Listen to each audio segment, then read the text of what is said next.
21 मई 1991 चेन्नई के श्री पेरुम्बदूर में भरे स्टेज से अनाउंस किया जा रहा था कि राजीव गांधी आने वाले हैं। हजारों सपोर्टर्स की भीड़ अपनी पसंदीदा नेता की एक झलक पाने के लिए बेसब्र थी। थोड़ी देर बाद अचानक शोर सुनाई दिया।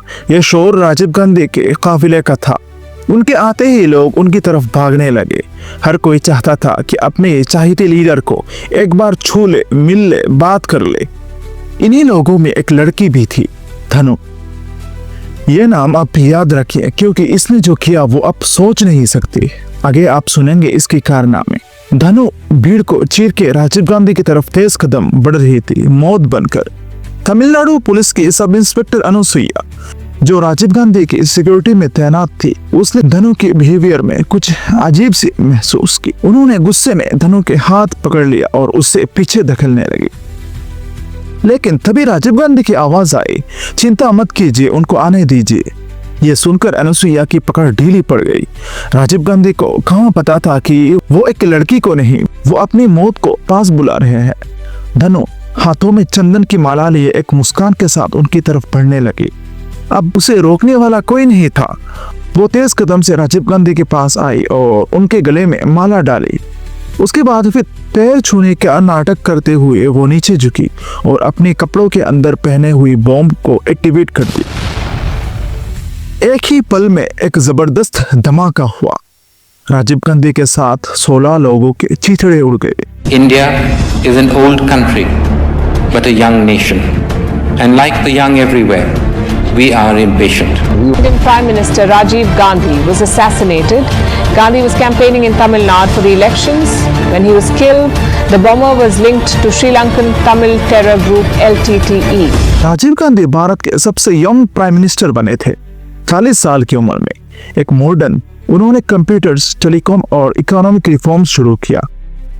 अब सबसे बड़ा सवाल यह है कि इस ब्लास्ट के पीछे कौन जिम्मेदार है, इंडिया की कोई पॉलिटिकल ग्रुप या फिर कोई और?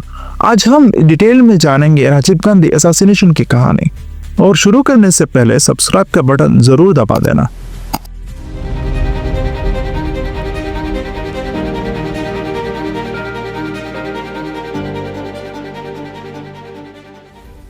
अब चलते हैं। 22 मई की सुबह अखबार में दर्दनाक घटना छपती है। इस घटने से पूरा देश हैरान था। उस वक्त के पीएम चंद्रशेखर ने तुरंत एक मीटिंग बुलवाया। रो आईबी के बड़े बड़े अफसर्स मौजूद थे। सब लोग हैरान थे कि कैसे हुआ और किसने ये हमला करवाया, क्योंकि ब्लास्ट इतना खतरनाक था, सब कुछ तबाह हो गया। क्राइम सीन पर बहुत कुछ छानबीन के बाद एक कैमरा मिलता है इन्वेस्टिगेशन टीम को। उस कैमरा से 10 फोटोग्राफ्स मिलती है। इनमें से एक फोटो बड़ी अजीब थी, जिसमें एक औरत हाथ में चंदन की माला लेकर खड़ी थी। इस ब्लास्ट में सब इंस्पेक्टर अनुसुईया गंभीर रूप से घायल थी। जब इंस्पेक्टर को होश आया तब उसने जो देखा सब कुछ इन्वेस्टिगेशन टीम को बताया। इन छोटी मोटी एविडेंसेस को देख के इन्वेस्टिगेशन टीम को कंफर्म हो गया कि यहाँ पर ह्यूमन बॉम्ब का इस्तेमाल किया गया था। फोरेंसिक लैब को एक ब्लू कलर कपड़े के साथ वायर्स, हरे और नारंगी रंग के धागे मिले। इससे ये कंफर्म हो गया कि फोटो में जो लड़की दिख रही थी असल में वो एक ह्यूमन बॉम्ब है। अब सवाल ये है कि धनु उसने ये सब क्यों किया, किसके कहने पर किया है, इसको किसने ब्रेन वॉश करके ह्यूमन बॉम्ब में कन्वर्ट किया?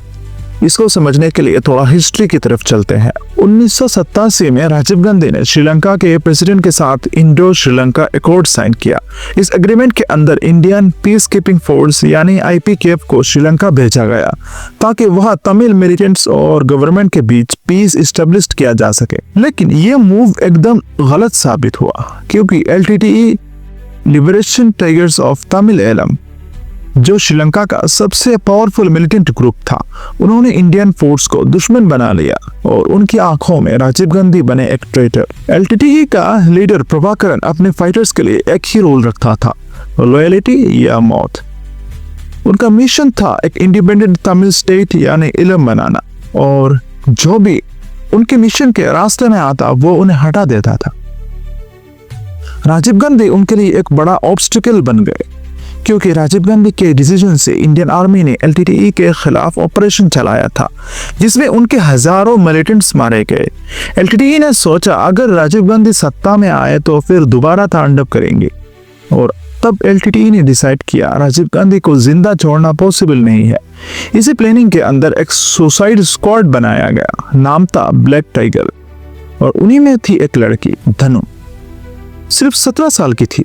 मिशन क्लियर था, राजीव गांधी को एलिमिनेट करना।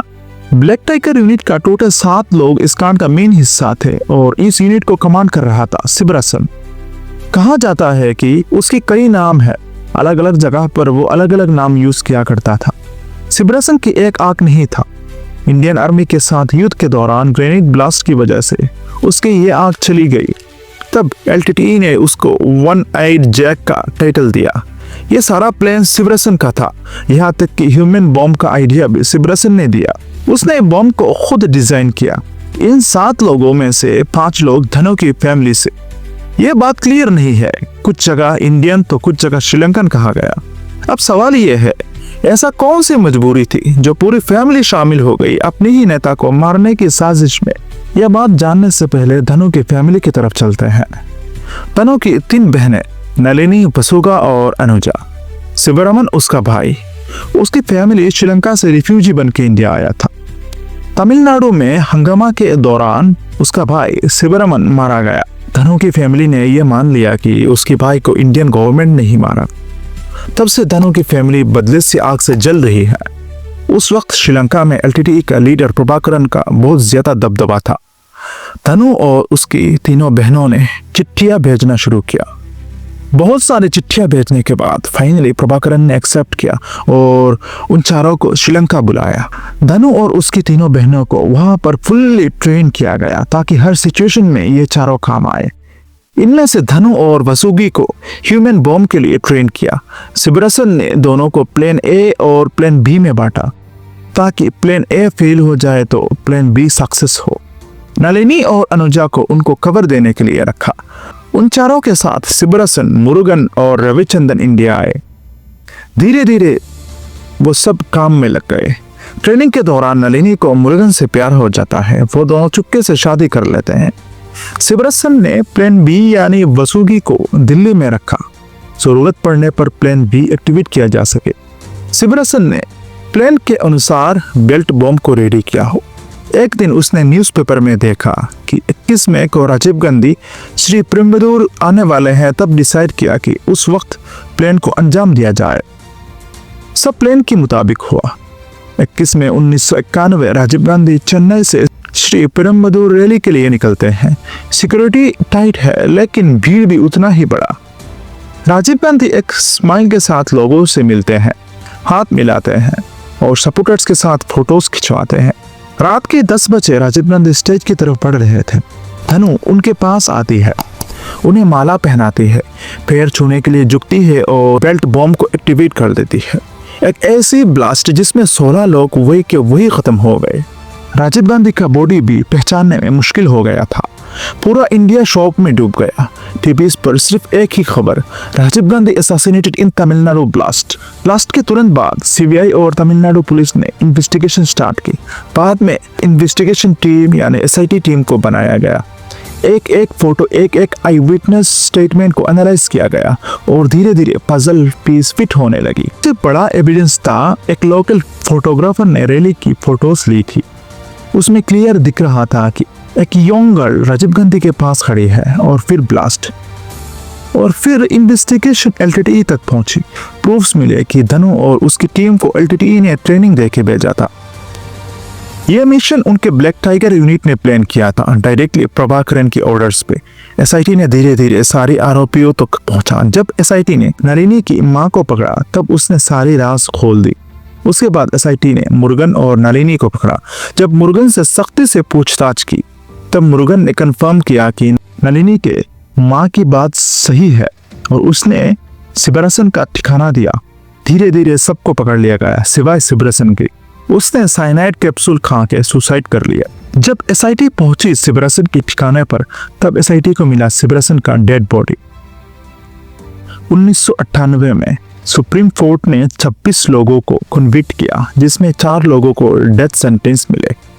राजीव गांधी की मौत का असर सिर्फ एक लीडर की डेथ तक लिमिटेड नहीं था, उससे पूरी इंडियन पॉलिटिक्स को हिला दिया। कांग्रेस पार्टी अपने सबसे स्ट्रॉन्ग लीडर को खो चुकी थी। सोनिया गांधी पॉलिटिक्स से दूर थी और राहुल प्रियंका उस वक्त छोटे थे। कंट्री एकदम वैक्यूम में चली गई। 1991 के इलेक्शंस में कांग्रेस ने संपत्ति वोट से कमबैक किया, लेकिन एक क्लियर लीडर की कमी हमेशा महसूस हुई। आज भी श्री पेरुम्बदूर के उस स्पॉट पर एक मेमोरियल बना है। हर साल 21 मई को राजीव गांधी को ट्रिब्यूट दिया जाता है। लेकिन दोस्तों, एक सोचने वाली बात यह है, क्या राजीव गांधी की मौत अवॉइड हो सकती है? अगर सिक्योरिटी और स्ट्रांग होती तो शायद आज स्टोरी डिफरेंट होती। राजीव गांधी असैसिनेशन सिर्फ एक पॉलिटिकल मर्डर नहीं था, यह था एक वार्निंग कि इंडिया अब अपनी बॉर्डर्स के बाहर भी थ्रेट्स का सामना करना होगा। एक यंग लीडर जिसका सपना था इंडिया को डिजिटल और मॉडर्न बनाना, एक ब्लास्ट में चला गया। लेकिन उनकी legacy telecom revolution, education reforms, Panchayati Raj आज भी जिंदा है।